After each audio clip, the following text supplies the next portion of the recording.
Live mula sa CLTV 36 Studio. CLTV 36 News. Maya Pabengi, Pampanga, magandang gabi, Central Luzon. Ako si JM De Jesus at oras na para sa mga may init na balitang Central Luzon ngayong araw ng Huwebes, March 13. Ilang Kabalen Duterte supporters nagpakita ng pagkakaisa laban sa pagkakaaresto ng dating Pangulo.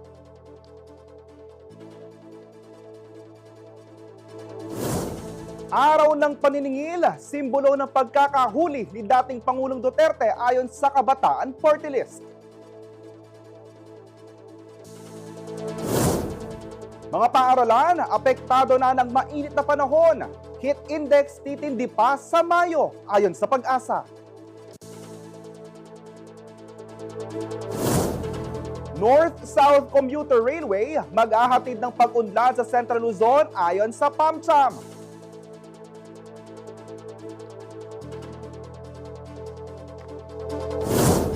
Empowered women in male-dominated fields. Tunghayan natin ang mga kwento ng kanilang katapangan at katatagan.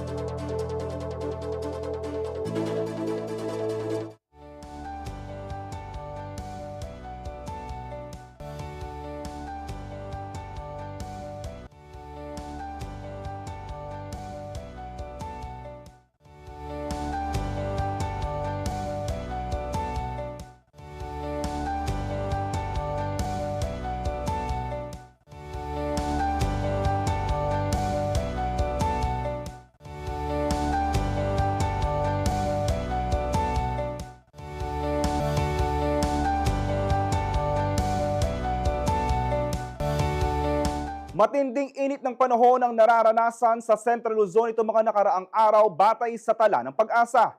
Bunsod nito, naghahanda na ang ilang paaralan at universidad gaya ng DAVSU upang hindi mo kompromiso ang kaalusugan ng kanilang mga mag-aaral. Magbabalita si Lizen Morten. Katanghaliang tapat ang unang klase ng tourism student na si Quinces Joyce Gozum.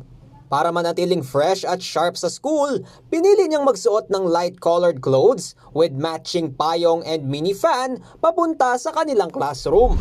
Usually po nakaban po talaga kami. Pinapahintulutan po kami na mag-white shirt, ganun po. Kaya po ngayon po kami civilian. Nitong mga nakaraang araw, naramdaman sa Central Luzon ng extreme caution category sa temperatura na hindi bababa sa 38 degrees Celsius heat index.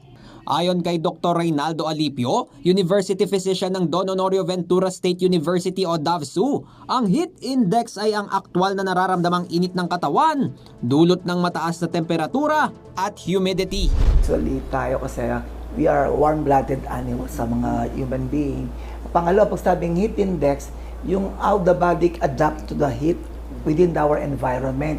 Kaya lang, temperature is very, very extreme now because of, as you all know, there's already what with the climate change. The body cannot adjust anymore with the rising temperature that we have. Bagamat hindi pa raw tinuturing na dangerous ang 38 degrees Celsius na heat index, mahigpit na itong binabantayan upang mapangalagaan ng kalusugan ng publiko, lalo na ang mga mag-aaral sa DAVSU. Oras kasi na pumalo sa 42 degrees Celsius ang heat index sa isang lugar, maituturing na itong dangerous at may kaukulang hakbang ng dapat gawin ng institusyon, ayon sa Direktor ng Office of Student Welfare and Formation na si Plato Mercado. So far, hindi pa siya dumating dun sa danger level. Nandun pa lang siya sa extreme heat. Pag-asa predicted that it will be around last week of March to first week of April. And they also forecasted that within this week, tataas sana. But dumating si amihan ulit. Okay. That is why we're going to convene probably this week so that we could set up the new guidelines that will be presented to the Administrative Council for the approval. Sakali raw na pumalo sa 42 degrees Celsius ang heat index, maaaring isuspindi ang in-person classes at lumipat sa online mode. We always have that note with their communication that the heat index should not be within the danger level so as to push through with such activity. Para naman sa mga guro at mag-aaral na may outdoor activity sa Davao, kailangan muna nilang sumangguni sa pamunuan ng paaralan. Kasi example, nagba-basketball, meron kaming gym eh. May mga athletics, meron naman kaming area for those things na shaded. Sa ngayon, pinapayuhan ng Davao ang kanilang mga estudyante at empleyado na manatili sa loob ng mga silid-aralan o lilim sa pagitan ng mga oras ng alas 9 ng umaga hanggang alas 3 ng hapon. Mahalaga rin ang palagi ang pag-inom ng tubig upang manatiling hydrated at tiyaking komportable ang kasuotan sa tuwing papasok sa paaralan. Huwag po kayo mag-alala, ang DAPSU po ay gumagawa ng mga remedial measures sa mga advices sa ating mga estudyante. Siyempre po, so para po ngayon safe pa naman ating weather sa ating temperature. Ang DAPSU po ay gumagawa ng mga paraan o mga hakbang para sa kapakanan ng ating mga mag-aaral.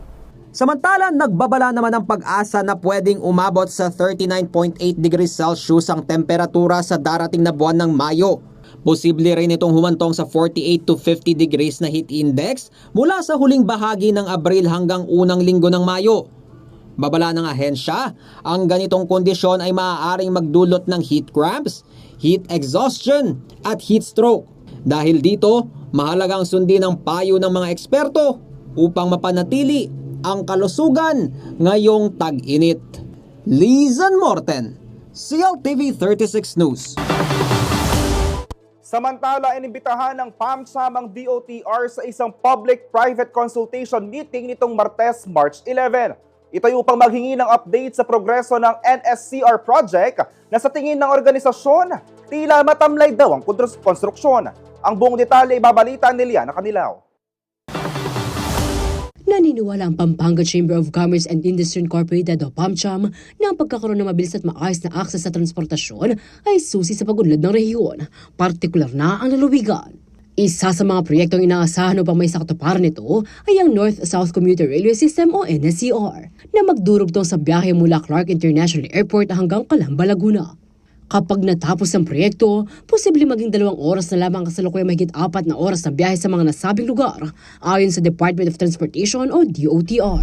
Just imagine, even Metro Manila people, even international travelers, even people from South Luzon will travel to Clark so that they can fly anywhere in the destination in the Philippines, including Camarines Sur, the province of Congressman Villafuerte, who incidentally was asking for the deferment of the planned transfer of all turboprop airplanes. No? It will be good for Region 3, particularly Pampanga. Just imagine that. Ngunit ayon sa PAMCHAM, tila matamlay ang konstruksyon nito. Kaya naman, isang public-private consultation meeting ang pinangunahan ng organisasyon upang makahingi ng update sa nasabing proyekto. Dito, iniulat ni Engineer John Ebron, MCRP Deputy Project Manager for Construction ng DOTR, na nasa 33.94% ng completion rate ng Clark International Airport Station. Umaarangkada na rin anyang construction work sa Apalit, Pampanga, kung saan 35.71% na ang completion rate nito. Nasa 17% ang nagagawa sa San Fernando Station, 10.27% sa Clark Station, 4.98% Angeles, at 5% naman ang completion rate sa Kalumpit Station. So in all, as I mentioned before, the N1 section, the Malolos to Tutuban, is currently at 67.68%. The South section, the Solis Calamba section, is 42.91%. For the Malolos Clark section, it is currently at 61.35%. Overall. Dagdag niya, nakasunod pa rin sa timeline ang proyekto at target itong matapos pagsapit ng 2027. 2027 and currently we're on top of that target, 2027 completion for the North section. Ang NSCR project ay pinondohan ng Japan International Cooperation Agency o JICA at Asian Development Bank o ADB na may total cost na 873.6 billion pesos. Ayon kay Attorney Paulino Yusi, presidente ng PAMCHAM, isa sa mga dahilan ng mabagal na usad ng proyekto ay ang right-of-way law. And there is a provision in the loan agreement, based on my research, that funding will be allowed to be drawn down to proceed with the project under certain conditions. Number one, there should be what they call RAP, a resettlement plan for those who will be affected, a social and environmental consideration plan, meaning you have to give livelihood or employment for those who will be affected. And when the funder, in this case, I think it's JICA and ADB, depending on the phase, they will only release upon satisfaction, full compensation, which is good. Diba? Who doesn't want to get full compensation? But there is a conflict in our local laws, the right-of-way law. The right-of-way law does not allow full payment. Ayon naman kay PAMCHAM Chair Rene Romero, hindi lamang sa NSCR project nagiging problema ang right-of-way, kundi sa iba pang malalaking proyekto sa rehiyon. The right-of-way issue, talagang napakabigat. And sometimes helpless yung government in charge doon because of the maluwag yung batas. That's why Director Mayo, isa sa mga dapat natin sigurong sugsugin itong with our President, since he is a lawyer, tsaka Director Tan, let us, from our point of view, let us review the right of way. Ano ba problema? Kapag for so many projects na nalaman ko dito sa Central Luzon through the development of RDC, always ang nagpapadelay is ang right of way. Sa kabila ng mga hamon, target pa rin daw ng gobyerno na tapusin ang buong NSCR project pagsapit ng 2028 sa loob ng administrasyon ni Pangulong Ferdinand Marcos Jr. Liana Canilao, CLTV 36 News.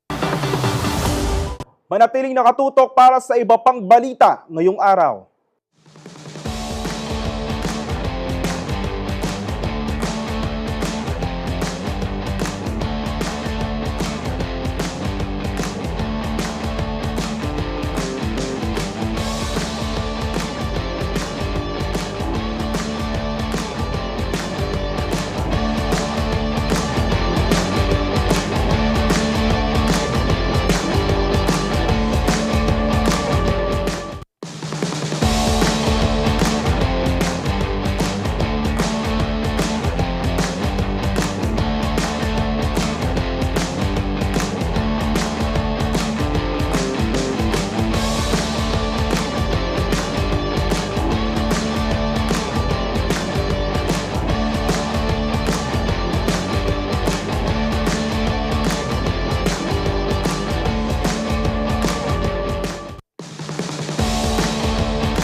Nagbabalik ang CLTV 36 News na harap ngayon sa matinding kontrobersiya si dating Pangulong Rodrigo Duterte matapos ang kanyang pagkaka-aresto kaugnay ng mga kasong may kaugnayan sa kampanya kontra droga.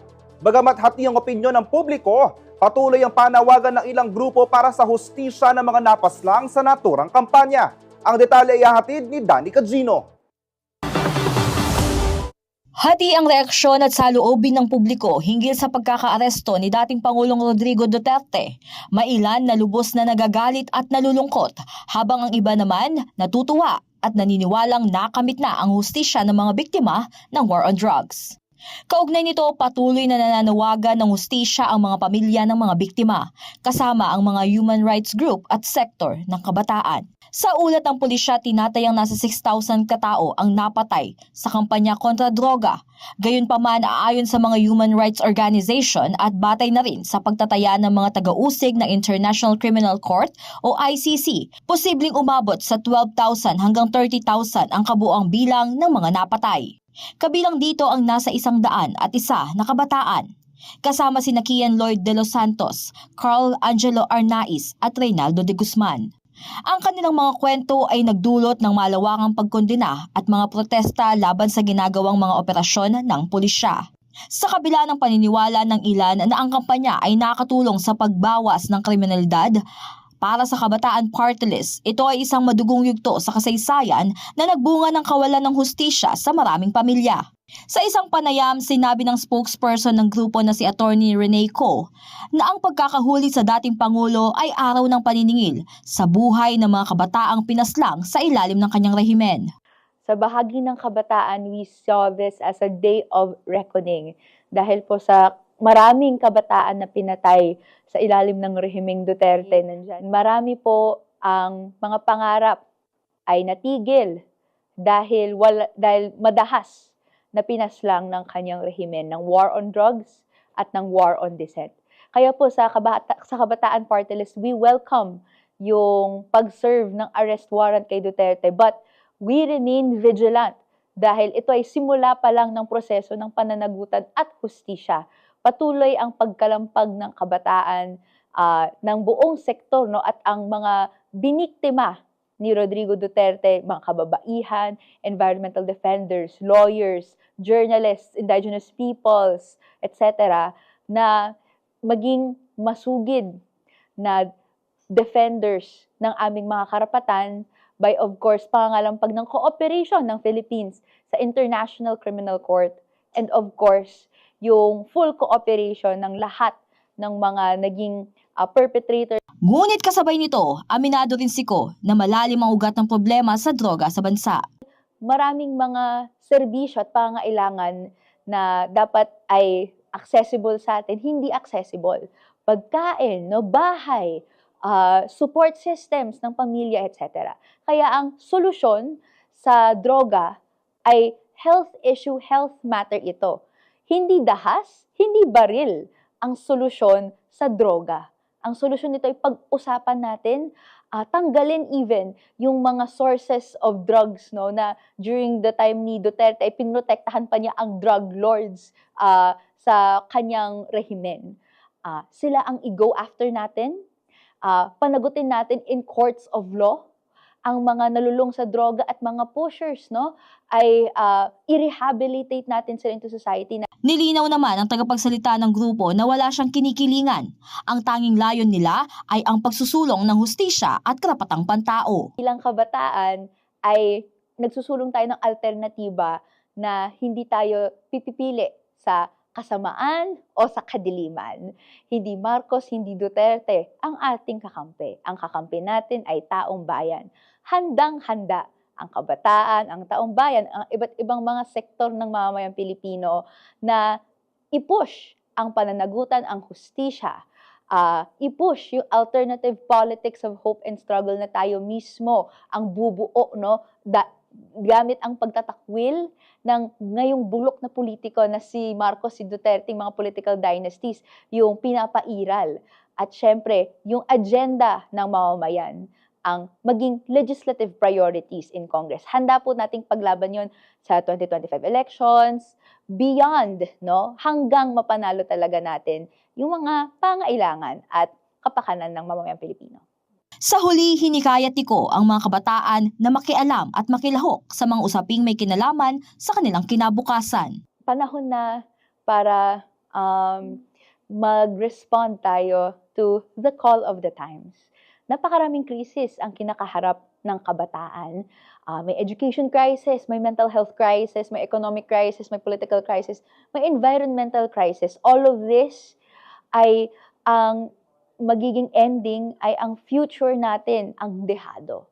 Kaya naman, panahon na para tayo magbigay boses, lumabas sa ating mga comfort zones, ibigay ang totoong lived experiences natin, i-sharpen natin to bilang mga kampanya, bilang mga polisiya. Danica Gino, CLTV 36 News. Samantala, mainit na usapin ngayon ang pagkaka-aresto kay dating Pangulong Rodrigo Duterte sa bisa ng warrant mula sa International Criminal Court. Habang inaabangan ang susunod na hakbang sa kanyang paglilitis, ilang taga-suporta sa Pampanga ang nagsagawa ng prayer vigil at rally para ipakita ang kanilang pakikisa sa dating Pangulo. Narito ang report ni Liana Canilaw. Sisimulan na sa mga susunod na araw ang paglilitis sa kaso ni dating Pangulong Rodrigo Duterte. Ito ay ayon sa International Criminal Court o ICC.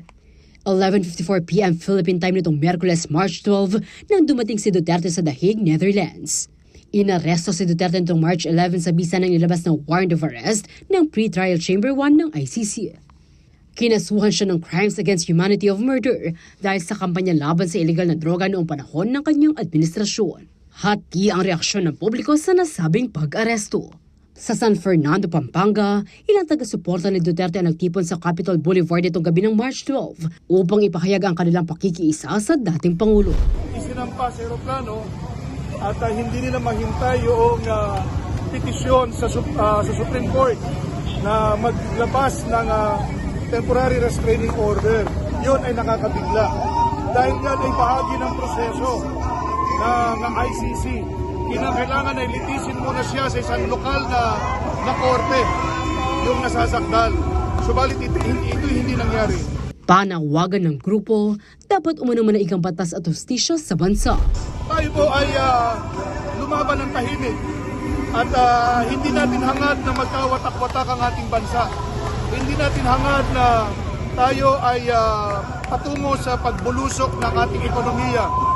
Ang gusto lamang natin ay magkaisa ang mga Pilipino at pairalin ang batas, pairalin yung hustisya. Samantala sa inilabas na desisyon ng ICC, itinuring na isang malawakang pag-atake laban sa mga sibilyan ang kampanya kontra droga ni Duterte nang siya ay naging Pangulo ng Pilipinas. Kabilang sa naging batay ng kasong umano'y operasyon ng Davao Death Squad o DDS na kanyang binuo noong siya ay alkalde pa lamang. Gayunpaman, matindi pa rin ang paniniwala ng ilang mamamayan na naging payapa ang bansa sa ilalim ng kanyang pamumuno. Gusto pa sa Duterte, yung mga drug poser, mga adik na mawala. Malaya pa kami kahit gabi, pwede ka lumabas, wala kang iniisip kung ano-ano man sa labas. Kasi yung mga drug poser, wala na dito, nawawala na. Ngayon, wala ang Duterte, lalo nang dumami. Malungkot kasi marami naman natulungan ng pandemic, number 1 na yon.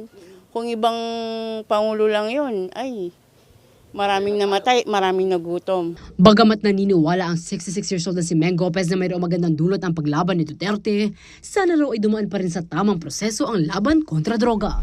Takala inosente tao mo naman na kaya ka na akong kabaluang kiti, kaya panagit ko mo naman na atin mo naman may kasalanan. Paniniwala pa ni Gopez, kailangan na lamang harapin ng dating Pangulo ang hukuman at ipagtanggol ang kanyang sarili. Lalaki, ipagtanggol niya naman sarili na. Nung naning karapat dapat ipagtanggol na ngin, nung may usulto sa lese, ayos yun. Yan, nung may convict na yaman, katin karela ito. Sa mga darating na araw, isasagawa na ang unang pagdinig sa ICC upang busisiin ang pagkakakilanlan ni Duterte at tiyakin na nauunawaan niya ang kanyang mga karapatan sa ilalim ng batas ng International Court. Liana Canilaw, CLTV 36 News. Nagtipo ng mga taga-suporta ni dating Pangulong Rodrigo Duterte sa Angeles City ngayong Huwebes, March 13 upang ipahayag ang kanilang pagtutol sa investigasyon ng ICC kaugnay ng war on drugs. Para sa detalye, makakausap natin sa linya ng telepono si Ashley Punzalan. Ashley, kumusta ang sitwasyon dyan ngayon? Magandang gabi, Sir JM. Andito pa rin kami ngayon dito sa Astro Park. Sa ngayon, wala na dito yung mga nag-motorcade dahil umikot pa sila. Sabi kanina, sa buong Angeles daw sila iikot. Walang eksaktong lugar kung saan sila iikot nga. Ayun, pinangunahan ng Pampanga Motorcycle Federation, yung motorcade. Pagbalik nga dito, magkakaroon daw sila ng prayer vigil daw, JM. Ashley, sino ang may pakana o sino nasa likod ng pagkilos na ito? Meron bang specific groups na nagsimula ngayong araw na ito?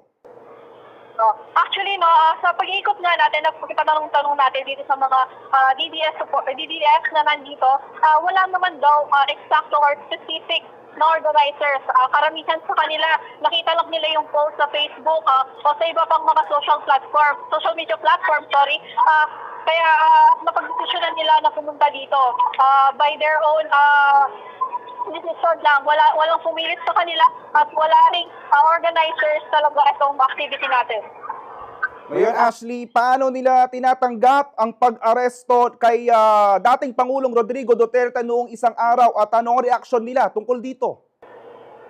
Ayun nga, nasaktan daw sila, pakiramdam daw nila na betray sila ni Pangulong Bongbong Marcos dahil nga karamihan sa kanila sinuportahan daw nila ang administrasyon ni BBM para daw kay Duterte. Kaya nung nalaman nila yung balita na hindi tinutulan ng gobyerno itong pag-aresto kay ex-President Duterte, talagang nasaktan daw sila at nadismaya.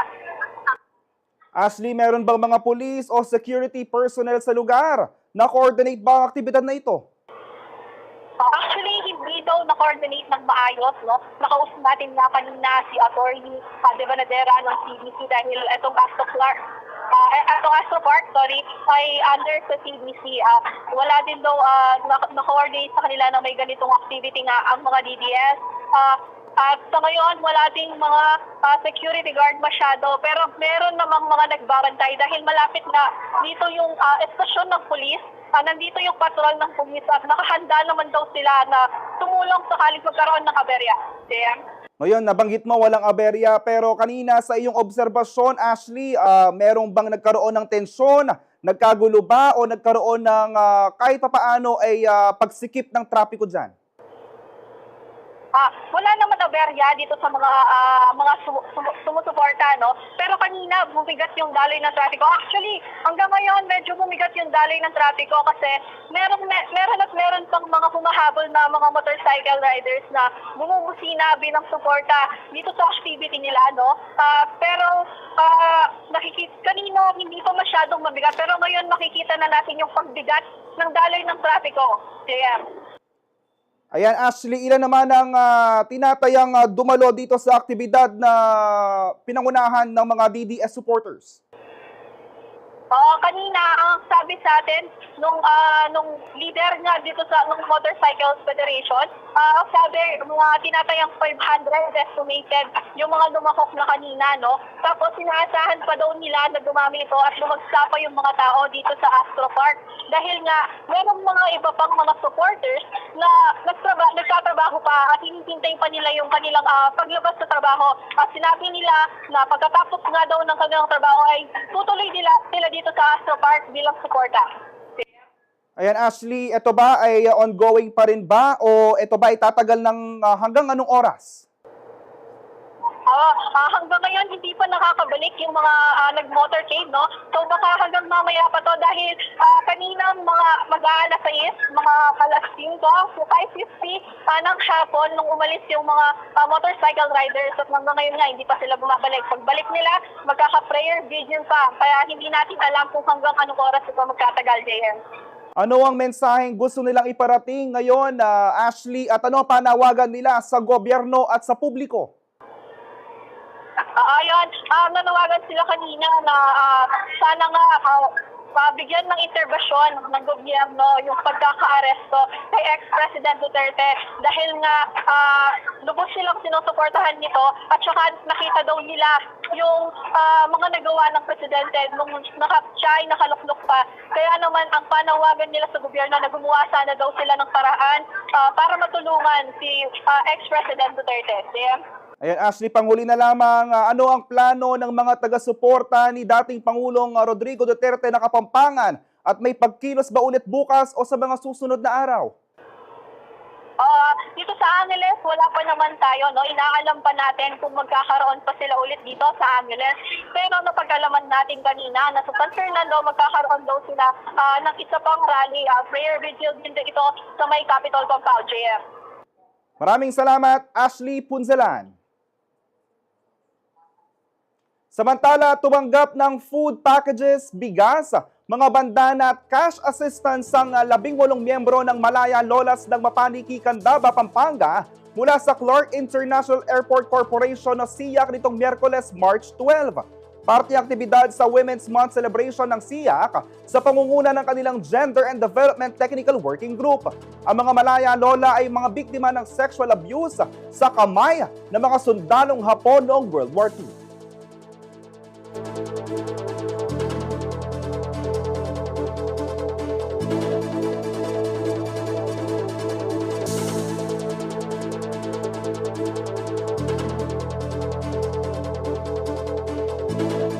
Manatiling nakatutok para sa iba pang balita ngayong araw.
Nagbabalik ang CLTV 36 News. Wagi sa CyberFex 2025 ang Cyber Foxes Aider ng Holy Angel University. Alamin ang iba pang sa balitang sports ni Kelo Makapinlak.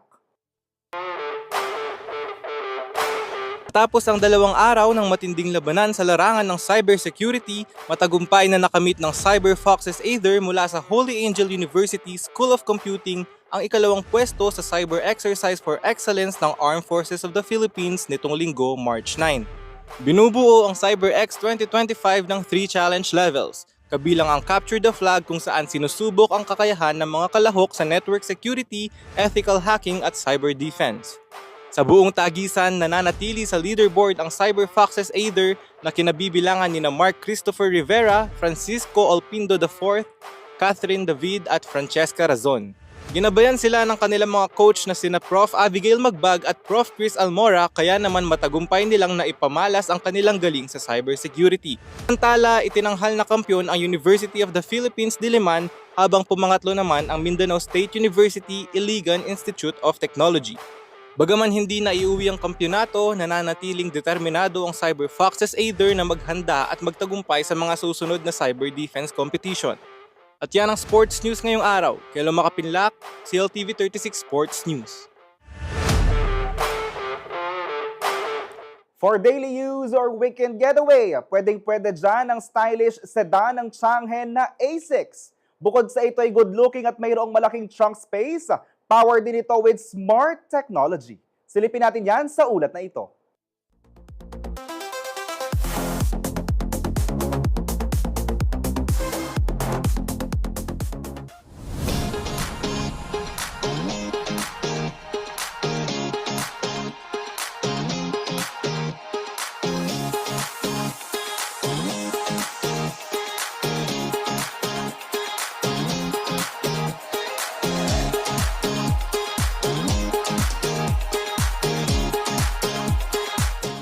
Meron kami ngayon yung Changhe A6 na 1.5 liter Elite Manual, yung aming sedan from Changhe po.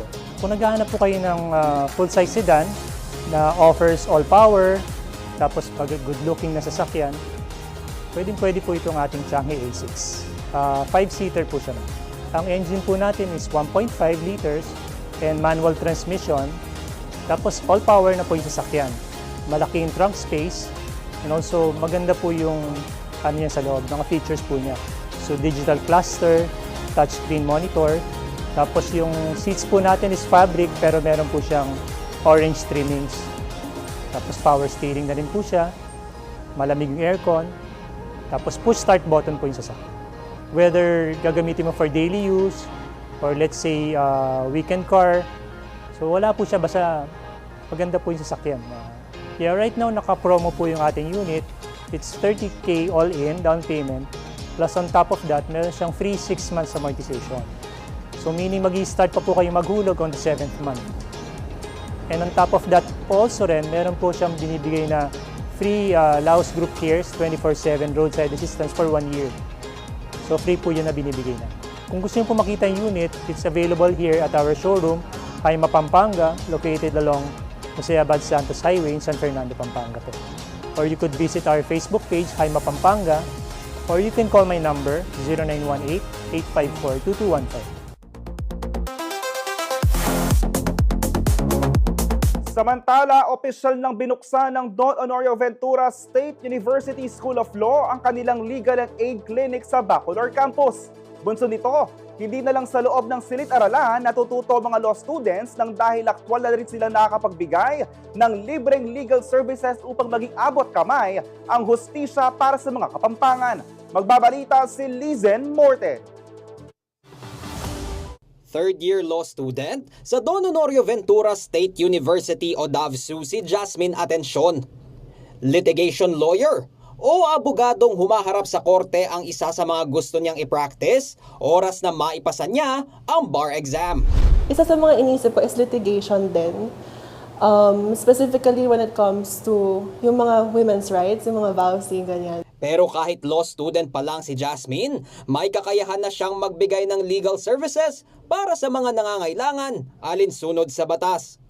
Kabilang siya sa mga law student practitioner ng Clinical Legal Education Program o CLEP ng Davsu School of Law. Isang makabuluhang experience kung kanyang ituring dahil dito niya naisa sa buhay ang mga artikulo at batas na kanyang binabasa. Pag nag-aaral ka sa books, magbabasa ka ng caudal, ng textbooks. Pero iba pa din yung actual. Kasi syempre, dun mo ma-experience yung paano makisalamuha sa clients, and then i-guide ka ng mga supervising lawyers. So it's very exciting kasi na-visualize mo na yung pwedeng maging future mo eh. Nito lamang March 6, opisyal nang binuksan ang Legal Aid Clinic sa Davsu Bacolor Campus. Ayon sa advisor ng CLEP sa universidad, nakadesenyo ang programa upang ipa-experience sa mga law students ang serbisyo publiko na kaakibat ng profesyong abogado. We always remind our students here in Davsu School of Law that lawyering is not a business but a profession in which public service should be the primordial duty. Okay? So to earn money is just secondary. Sa pamamagitan ng aktwal na pakikisalamuha sa mamamayan, natututunan daw nila kung paano humarap sa mga kasong may direktang epekto sa buhay ng kanilang mga kliyente. We give them a glimpse of the real world. So we let them have a deeper understanding of what really the legal profession is. So through the Clinical Legal Education Program, so they have an actual application of the laws that would of course impact the lives of the community. Tapos dapat lagi kang updated kasi bigla-bigla may bagong batas. So kapag sasagot ka sa kliyente mo, para sure ka, dapat updated ka. Hindi ka mapapagod magbasa. And then, lagi naman andyan yung mga supervising lawyers namin to guide us. Ayon naman kay Attorney Regina Salonga, Dean ng Davsu School of Law, hindi lamang compliance sa regulasyon ng Legal Education Board o LEB ang dahilan ng pagtatayo ng Legal Aid Clinic. Ang Davsu School of Law ay lubos na naniniwala at nakikipagtulungan sa kataas-taasang hukuman o ang Supreme Court at ang Legal Education Board na ang layunin nito ay makapagbigay ng tulong sa mga miyembro ng ating komunidad na kung saan ay hindi nabibigyan ng karampatang legal na serbisyo marahil dahil sa kahirapan. Hindi lang basta-basta magbigay ng serbisyo, no? But giving them efficient and effective legal assistance. Nice din naman ng pag-aralan ng Davsu School of Law ang pangangailangang legal na mga kapampangan upang maisentro ang tema ng kanilang Legal Aid Clinic, kabilang ang pagtutok sa mga batas sa pangkapaligiran at pangangalaga sa karapatan ng mga indigenous peoples. But currently, ang may offer natin sa community ay ang pagbibigay ng legal na advice. At the same time, kung may mga dokumento, legal na dokumento na kailangan gawin, ang ating mga law student practitioners ay may kakayahan din naman na tulungan sila sa ganoong serbisyo. Maliban later on, kapag meron na silang level 2 certification na humarap sa korte. February 2022 nang opisyal na buksan ng Davsu ang kanilang School of Law sa bisa ng Republic Act 11169 o batas na nagpapalawak sa mga curricular offerings sa universidad upang makapagbigay ng dekalidad at abot-kayang legal education sa publiko. Sa kasalukuyan, maaaring makipag-ugnayan sa mga student practitioner ng Davsu School of Law gamit ang kanilang Facebook page na Davsu Legal Aid Clinic. Kailangang magpresenta ng Certificate of Indigency kung kayo ay nangangailangan ng serbisyo o opinyong legal. Sa pamamagitan ng bagong bukas na Legal Aid Clinic, umaasa ang pamunuan ng School of Law na hindi lamang magiging bihasa sa batas ang kanilang mga estudyante. Sa halip, maging maalam din ng mga ito sa serbisyo publiko at maging bihasa ang mga future abogado ng Don Honorio Ventura State University. Lizen Morten, CLTV 36 News.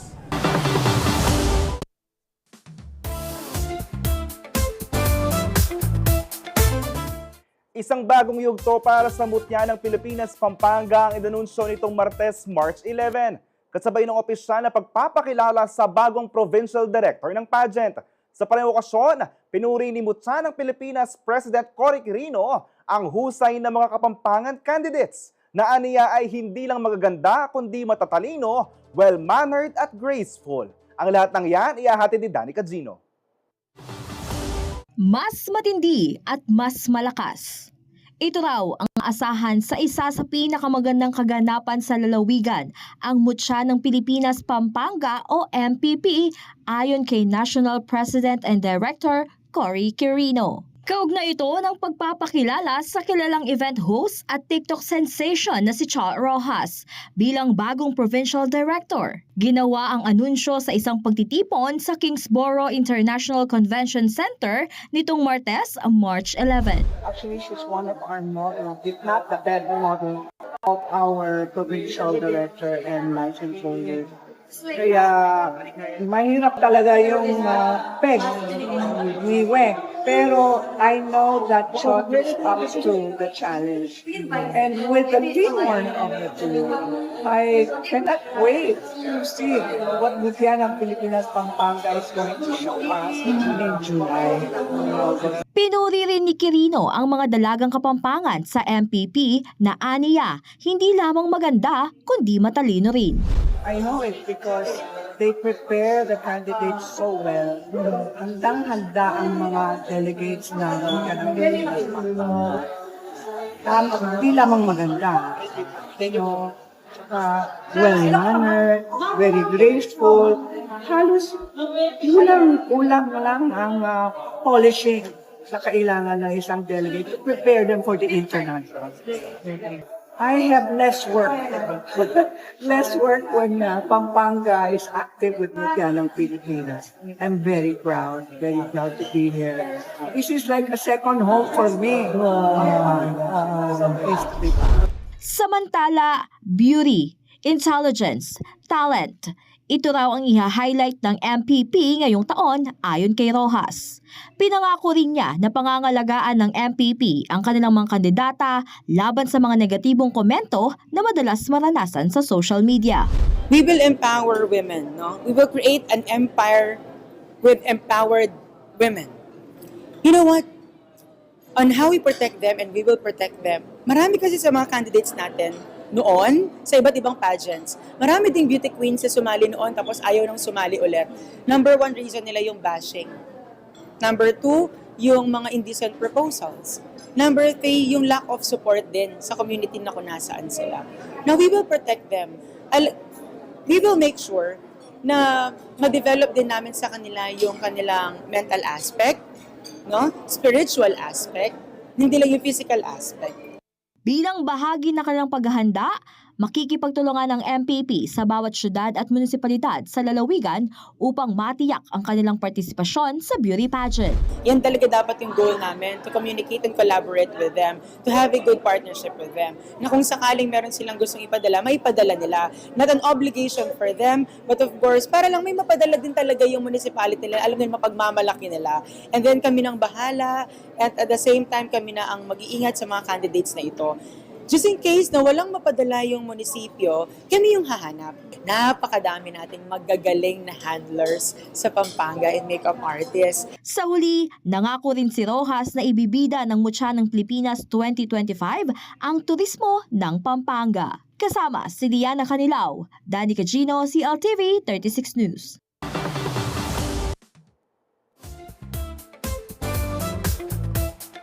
Manatiling nakatutok para sa iba pang balita ngayong araw.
Alamin naman natin ang lagay ng panahon sa ulat ni Rogelio Reyes, ang weather specialist mula sa Pag-asa Clark Station.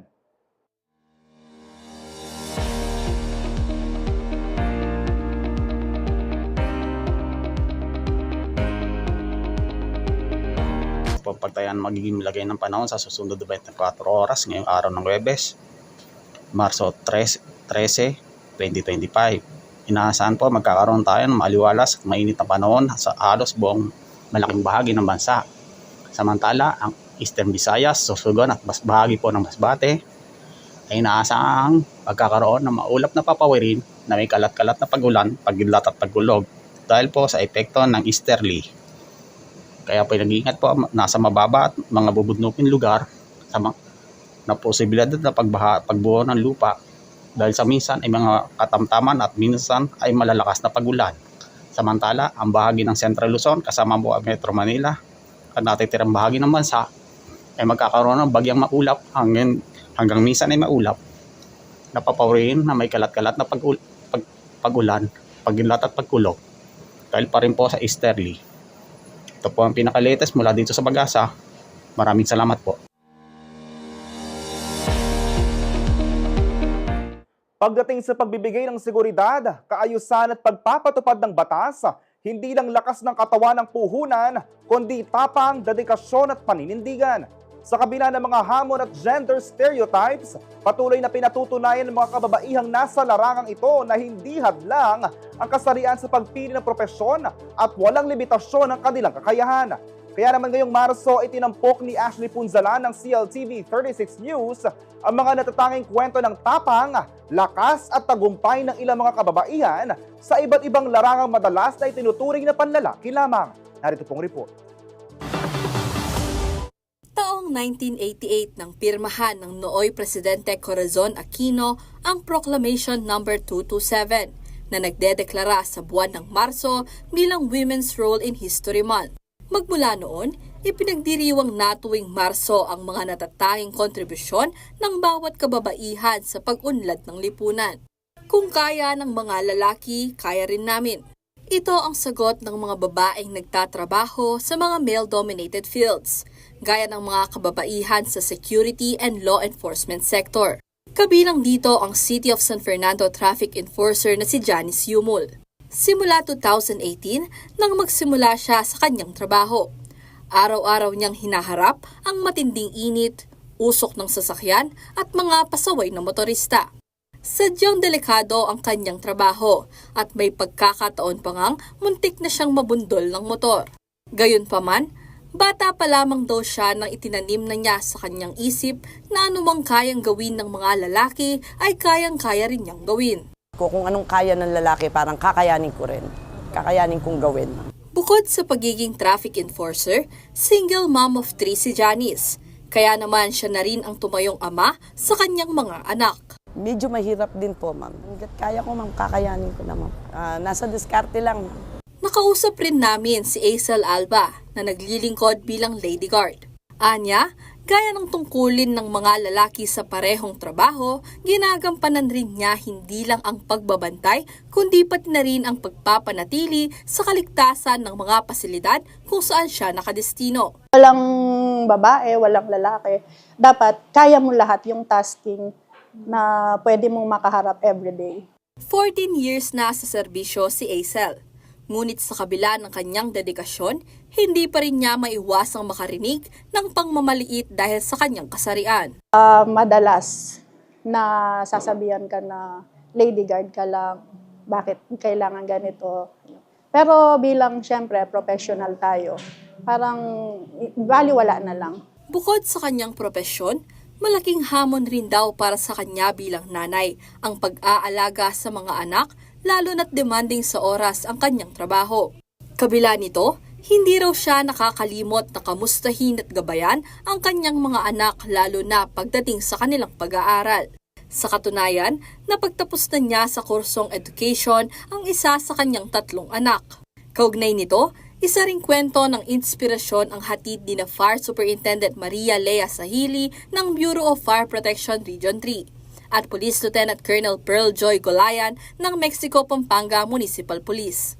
Bagamat may pagkakaiba raw sa pisikal na kakayahan ng lalaki at babae, hindi ito naging hadlang upang magampanan nila ang kanilang tungkulin sa pagpapanatili ng kaayusan sa komunidad. Sila, despite yung ating physical capabilities compared sa male, but we can perform not at par with them when it comes to the physical activities. Yan po. We can do what men can do, sabi nga nila. Pero as to the strength, syempre, advantage on the part of the male. Pero sa skills, ma-outwit natin sila sa skills, sa intellect, and sa decision making. But sa physical strength, given na po yun. Parehong nanay na ang dalawang opisyal. Kaya naman para kay Sahili, itinuturing din niyang pamilya ang kanyang mga katrabaho.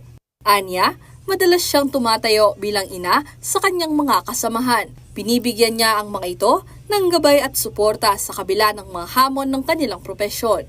Yung pagbuo ng isang pamilya sa work is parang challenge siya in the sense that hindi lang yung work mo yung pinapagana mo doon. Parang nagmumultitask ka. And yun yung quality ng isang babae. Yun yung instinct ng babae na mas meron silang puso. Si Gulayan naman, time management ang sikreto upang mabigyan ng sapat na atensyon at pag-aalaga ang kanyang pamilya. We have to make sure na yung quality time po na bibigyan natin sa family. It's a matter of management lang, time management lang po with the family at sa career po natin. Pero ako po hindi ko po pinagsasama yung family po at sa career. Sa kabila ng pagiging gender inclusive ng kanilang mga larangan, hindi pa rin nawawala ang gender stereotyping. Hepe ng Public Information Unit ng BFP Region 3 si Sahili. Anya, sanay ang publiko na lalaki ang mga hepe. Kaya laking gulat raw nila nang makita siyang rumeresponde sa isang operasyon. Second female kasi na nakita, second female na naging marshal hepe ng isang station. Ngayon, nasanay sila na lalaki yung hepe. And nasanay sila ng babae nasa opisina lang. Nakita nilang nandun ako, nagulat sila. Pagtanggal ng helmet ko, babae pala yung nasa bubong. Babae pala yung rumeresponde. Nag-iisang babaeng hepe naman sa mga municipal police station sa Pampanga si Gulayan. Anya, nakakaramdam siya ng insulto tuwing nakakarinig ng mga komentong gender biased. Usually, meron tayo pag nakikita natin sa daan, ang bagal naman nasa harapan natin. Pag nakikita mo, kaya pala mabagal kasi babae. I really felt ng parang insult on my part. Sabi na pag motorcycle ka, pang lalaki lang yan. Nag-train po ako sa motorcycle and naging best jumper pa po ako. Dati, puro lalaki lang. Pero look at now, tingnan mo, ang daming mga lady riders ngayon and I'm proud that I'm one of them. Sa kabila nito, nananatili raw siyang matatag at patuloy na pinatutunayan ang kanyang kakayahan sa pamamagitan ng dedikasyon at pagpapamalas ng husay sa trabaho. Sa kabila ng pagsulong ng mga kababaihan pagdating sa iba't ibang larangan, patuloy pa rin ang kanilang laban para sa pantay na pagtrato at oportunidad sa trabaho. Ayon sa ilang grupo, nananatili pa rin ang wage gap sa pagitan ng lalaki at babae. Nandyan pa rin ang mga umiiral na mga stereotypes na kailangan talaga natin basagin. Bukod dyan, yung wage gap na based on gender, meron pa rin, no? At nakakagalit yun, di ba? Pareho kayo ng trabaho, pareho ng oras, no? Pero mas mababa yung kinikita, yung sinasahod ng mga kababaihan. Bukod pa rito, nakakaranas pa rin daw sila ng diskriminasyon at pang-aabuso. May pa rin mga kababaihan ang hindi pa rin sila open pagdating sa pagsabi ng totoo, whether there are indecent proposals or advances na ginagawa sa kanila. Mas most likely ma-promote ang mga lalaki kaysa sa mga babae. Whether male-dominated or not, still, may kita natin na karamihan pa rin talaga ng mga officers na kakaroon ng mataas na posisyon ay mga lalaki pa rin. Dahil dito, patuloy na ipinananawagan ng mga organisasyon tulad ng Gabriela at Babae Ako Party List ang laban para sa gender equality at discrimination sa mga kababaihan. Huwag tayong sumunod lang doon sa eto lang yung kakayanan ko. No? Kailangan gumawa tayo ng mga pamamaraan upang itaas pa natin ang level ng ating pamumuhay. Hanggat may inaabuso pinagsasamantalahan, hindi lang ng mga babae, kundi ng mamamayang Pilipino.